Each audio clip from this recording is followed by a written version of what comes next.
Good morning student. Today we will discuss about the part of history. Topic is the communist movements and Vietnamese nationalism के बारे में discuss करेंगे। तो जैसा कि मैंने कल बताया था कि वियतनाम में फ्रांसीसियों ने किस तरह से अपना कॉलोनियल सिस्टम स्थापित कर लिया था और उनका शासन प्रशासन किस तरह से था, जो कि वियतनामियों के लिए एक चिंता का विषय था। तो इस तरह से जो वियतनामीज थे वो फ्रांसीसियों के इस व्यवहार से, उसके उस शासन से दुखी होकर के उन्होंने मूवमेंट्स, बहुत सारे कम्युनिस्ट मूवमेंट्स ऑर्गेनाइज किए। तो इसी के परिप्रेक्ष्य में जो है वियतनाम में फरवरी 1930 में एक हो ची मिन्ह ने एक पार्टी ऑर्गेनाइज की थी। उस पार्टी का नाम वियतनामीज कम्युनिस्ट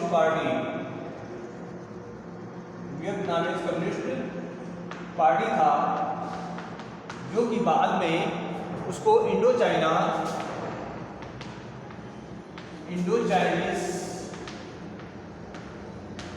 कम्युनिस्ट पार्टी के नाम से जाना जाता था। कम्युनिस्ट पार्टी के नाम से जाना जाता था। फिर 1940 में जब जापान ने वियतनाम पे कब्जा किया या जापान उस वियतनाम को घेर लिया, तो अब वियतनामियों के सामने दो तरह की समस्याएं थी। ऑलरेडी जो है फ्रांसीसियों की समस्या थी और अब जापानियों ने जो है जब वियतनाम पे कब्जा किया तो एक समस्या और उनके सामने बढ़ गई। अब दो तरह की समस्याओं का जो है सामना करना वियतनामियों के लिए एक समस्या थी। तो इस तरह से वियतनाम में दोनों शक्तियों ने शासन किया। लेकिन 1945 में वियतनामियों ने क्या किया, हनोई में फ्रांसीसियों के कब्जे से हनोई को आज़ाद कराया 1945 में।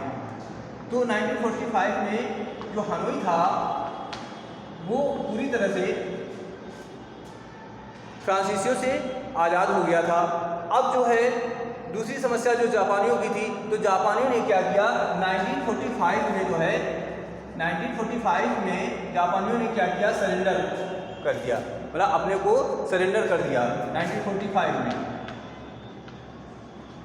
अपने को सरेंडर कर दिया, यानी सरेंडर कर दिया, शरण ले ली। तो इस तरह से अब वियतनाम जो था वो दो तरह से, यानी फ्रांसीसियों से भी आज़ाद हो गया और जापानियों से भी मुक्ति मिल गई। तो अब जो है वियतनाम में डेमोक्रेटिक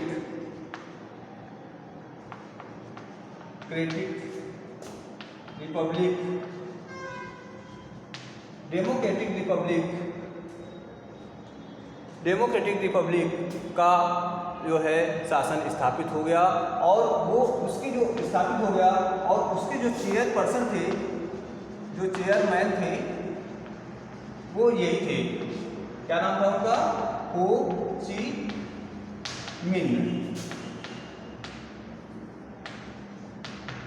ची मिन्ह ने डेमोक्रेटिक रिपब्लिक का शासन स्थापित हो गया। तो इस तरह से वियतनाम जो था वो लोकतांत्रिक गणराज्य बन गया था। तो इस तरह से फिर क्या हुआ कि वियतनाम एक जब गणराज्य बन गया तो उसके सामने भी समस्याएं थी और उसके सामने जो है बहुत सारी चुनौतियां, बहुत से चैलेंजेस थे। फ्रांसीसी जो रूलर था जिसका नाम था बाओ डाई, फ्रांसीसी रूलर था, फ्रेंच रूलर बाओ डाई था और ये जो है एक फ्रांसीसी शासक था जो कि बहुत ज़्यादा जो है उसका जो है वियतनाम पे ज़्यादा प्रभाव था और बहुत ही अत्याचारी शासक था। और इसके अत्याचारों से दुखी होकर के जो वियतनामीज थे वो जो है वहाँ के पास की जो पहाड़ी इलाके थे वहाँ पे उन्होंने शरण ले रखी थी। तो इस तरह से जो है 8 साल तक ये संघर्ष चलता रहा और अंत में जो है फ्रांसीसियों को पराजित किया गया और वहाँ पर फ्रांसीसी जो है पराजित हो गए और वियतनाम में गणराज्य की स्थापना हो गई। तो अब फ्रांसीसी जो है वहाँ का जो फ्रांसीसी रूलर था उसका सर्वोच्च कमांडर था, उस सर्वोच्च कमांडर का नाम क्या था? फ्रांसीसी सर्वोच्च कमांडर फ्रांसीसी सर्वोच्च कमांडर जो चीफ कमांडर था जिसका नाम था जनरल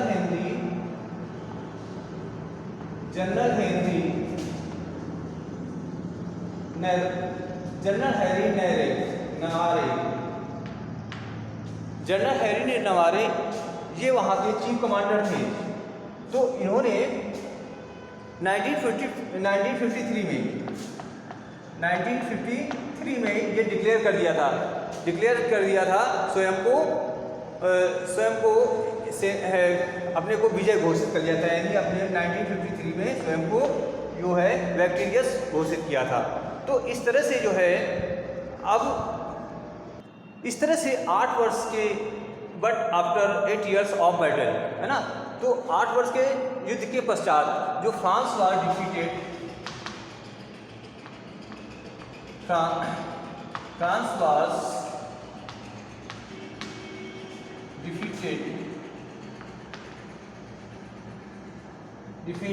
इन 1954। फ्रांस जो है 1954 में वो हार गया। कहाँ पे? एट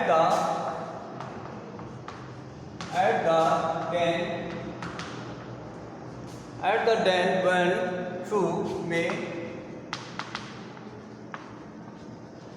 में हार गया, पराजित हो गया। और पराजित होने के पश्चात फिर जो है वहाँ पे इनके जो कैदी थे, मतलब इसके जो सैनिक थे, उनको भी पकड़ा गया। उनमें से जो है एक जनरल था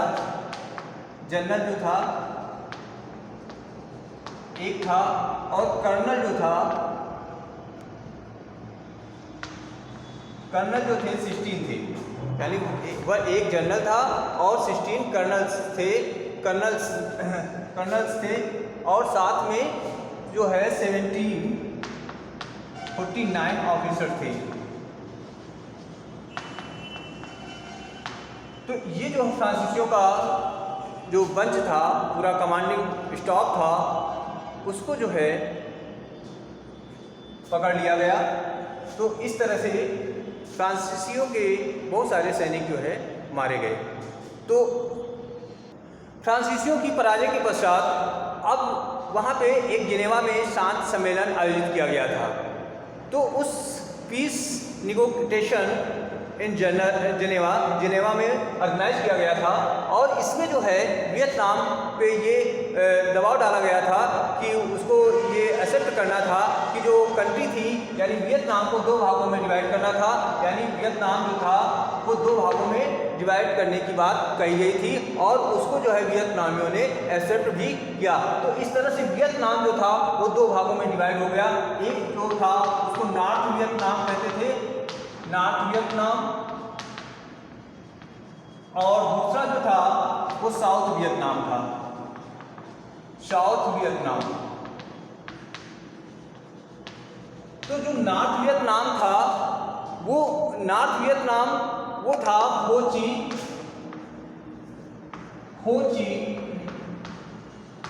मिन्ह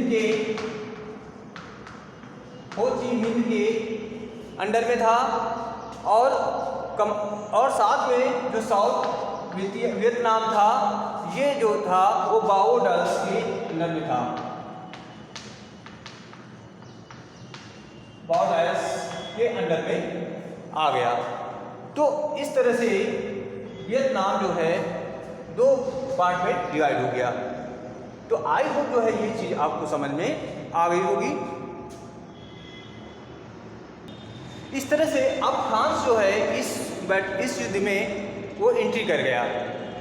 तो एंट्री जब फ्रांस ने किया, अमेरिका ने किया, तो यहाँ पर अमेरिका के सामने बहुत सारे ऐसे संसाधन थे, ऐसे उसके पास में बहुत टेक्नोलॉजी थी, न्यू टेक्नोलॉजी थी, जिसके कारण जो है वो भी जो है वियतनामियों से पराजित हुआ।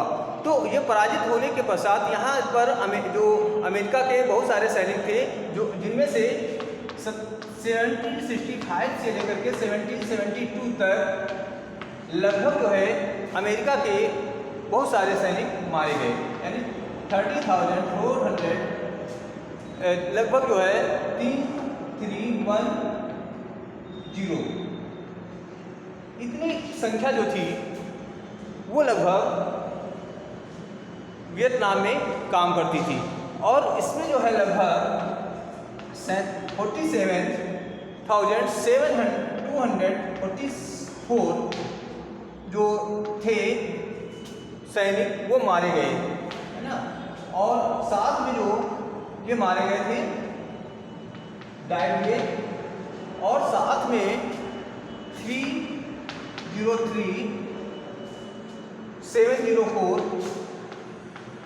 इतने जो थे सैनिक वो घायल हो गए थे, इंजर्ड हो गए थे। तो इस तरह से अमेरिका जो है वो जब युद्ध में एंट्री किया तो उसके बहुत सारे सैनिक मारे गए। यदि अमेरिका के पास में बहुत न्यू टेक्नोलॉजी थी, लेकिन फिर भी जो है वो पराजित हुआ। तो इस तरह से अमेरिका के पराजय के पश्चात अब वियतनाम जो था वो पूरी तरह से जो है वो एक जो रिपब्लिक कंट्री थी बन गया। तो आई होप जो है ये चीज़ आपको समझ में आ गई होगी। तो आज का होमवर्क है question number 1, who was the chief commander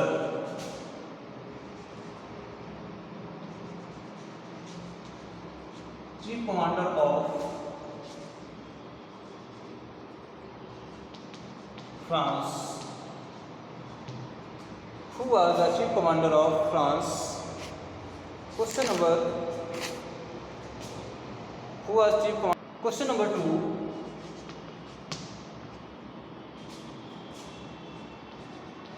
who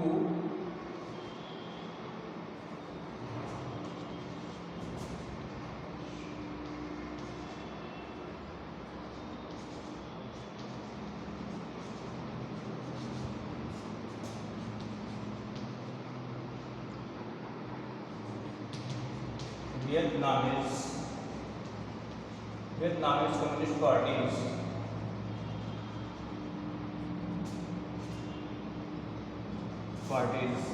communist party को किसने एस्टेब्लिश किया था?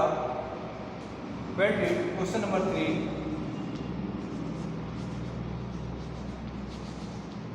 when did France defeated?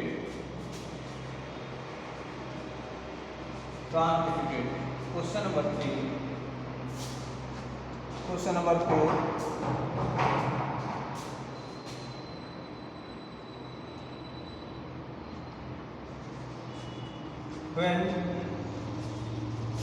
When did Hanoi free from France? When did Hanoi free from France? तो इस तरह से there are 4 questions. Right answer of these questions. Question number 1, who was the chief commander of France? Question number 2, who established the Vietnamese Communist Party? Question number 3, when did France defeated? When did the Hanoi free from France? तो there are 4 questions. Right answer of these questions. इसी के साथ में